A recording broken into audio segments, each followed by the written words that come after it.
नोकरीचे आमिष दाखवून 70 लाखांची फसवणूक, तिघांना अटक। महाराष्ट्र महसूल विभाग मंत्रालय येथे शासकीय नोकरी लावून देण्याचे आमिष दाखवत एका नोकरी इच्छुकाची तब्बल 70 लाख रुपयांची फसवणूक करणाऱ्या तिघा आरोपींना भिवंडी गुन्हे शाखा युनिट 2च्या पथकाने अटक केली आहे। कारवाई दरम्यान आरोपींकडून बनावट शासकीय ओळखपत्रे, बनावट रबर स्टॅम्प तसेच बनावट लेटर हेड जप्त करण्यात आले। या बनावट कागदपत्रांच्या आधारे आरोपी सरकारी नोकरी मिळवून देण्याचे खोटे आश्वासन देत असल्याचं प्राथमिक तपासात उघड झालंय। ही कारवाई वरिष्ठ पोलीस निरीक्षक शीतल राऊत यांच्या मार्गदर्शनाखाली गुन्हे शाखा युनिट 2च्या पथकाने केली आहे। या प्रकरणाचा अधिक तपास पोलीस करत असून या रॅकेटमध्ये आणखी कोणाचा सहभाग आहे का याचाही शोध घेतला जातोय। पोलिसांनी नागरिकांना आवाहन केलंय की शासकीय नोकरी मिळवून देण्याच्या नावाखाली पैसे मागणाऱ्या व्यक्तींवर विश्वास ठेवू नये। अशा प्रकारची कोणतीही संशयास्पद माहिती मिळाल्यास तात्काळ पोलिसांशी संपर्क साधावा।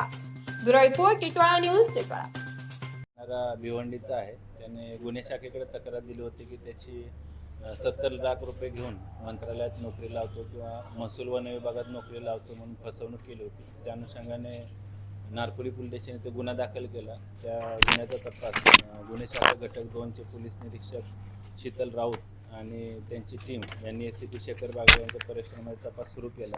त्या तपासामध्ये असं निष्पन्न झालं की श्याम खतकर, जुगल लोढा आणि रवींद्र शंकुआ या 3 आरोपींनी पीडिताची फसवणूक केली आहे। त्याच्याकडून 70 लाख रुपये घेऊन त्याला बनावट नियुक्तीपत्र, महसूल वन विभागात टंकलिपिक या पदावरचं बनावट त्याला नियुक्तीपत्र दिलं। त्या अनुषंगाने 3 आरोपींना अटक केलेली आहे। या 3 आरोपींचा पोलीस कोठडी रिमांड उद्यापर्यंत आहे। त्याचबरोबर आरोपी श्याम खतकर याच्याविरुद्ध 9 गुन्हे यापूर्वी दाखल आहेत। जुगल लोढा या आरोपीविरुद्ध 2 गुन्हे दाखल आहेत आणि रवींद्र शंकुआ या आरोपीविरुद्ध यापूर्वी 2 गुन्हे दाखल आहेत। 2023ला जुगल लोढा याच्याविरुद्ध वर्तकनगरला एका पीडितेने याच पद्धतीनं त्याची फसवणूक केल्याप्रकरणी त्यानं आत्महत्या केली होती पीडिताने। त्या अनुषंगानं आत्महत्येस प्रवृत्त केल्याप्रकरणी गुन्हा दाखल आहे। त्याच्यामध्ये लोढा या आरोपीला अटक करण्यात आलेली होती।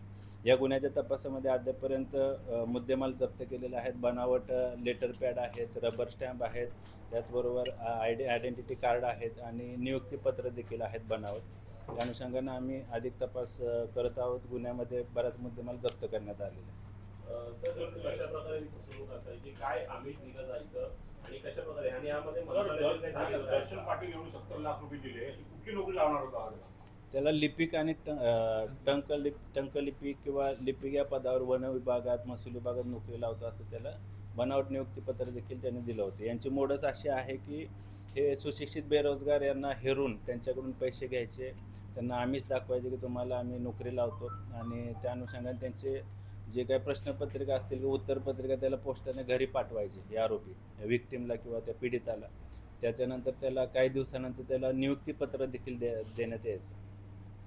सर, नेमकी आतापर्यंत किती जणांची अशा प्रकारची फसवणूक झाली, किती प्रकरणं समोर आले, त्या काळात अजून काही प्रकरणं समोर येतील का? सध्या आमच्याकडे दर्शन पाटील याच्या फिर्यादीवरून गुन्हा दाखल झालेला आहे। तर तसेच या तपासामध्ये अजून 8 विक्टिम किंवा पीडित सुशिक्षित बेरोजगार आहेत, ते देखील आमच्याकडे अप्रोच झालेले आहेत। त्या अनुषंगाने तपास सुरू आहे। त्याचबरोबर काल मुंबईत कपरेट पोलीस स्टेशन येथे देखील यांच्यावर गुन्हा दाखल झालेला आहे। हे मोठं रॅकेट आहे। अजून याच्यामध्ये आरोपी असण्याची शक्यता आहे। काही आरोपी तपासामध्ये निष्पन्न देखील झालेले आहेत आणि महाराष्ट्रामध्ये किंवा इतर राज्यामध्ये किंवा दिल्लीमध्ये देखील रेल्वेमध्ये नोकरी लावतो असा देखील काही तपासामध्ये काही गोष्टी निष्पन्न झाल्या। त्या अनुषंगाने देखील आम्ही तपास करत नोकरी सगळ्यांना हवी असते, पण अशा सुशिक्षित बेकारांना तुम्ही काय आव्हान कराल?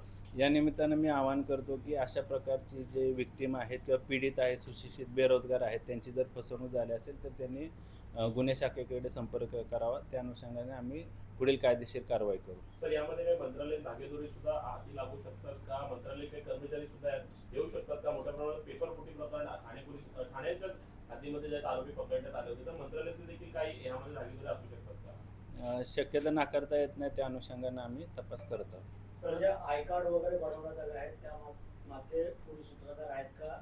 काही प्रिंटर्स काही जप्त वगैरे करण्यात आले आहेत का?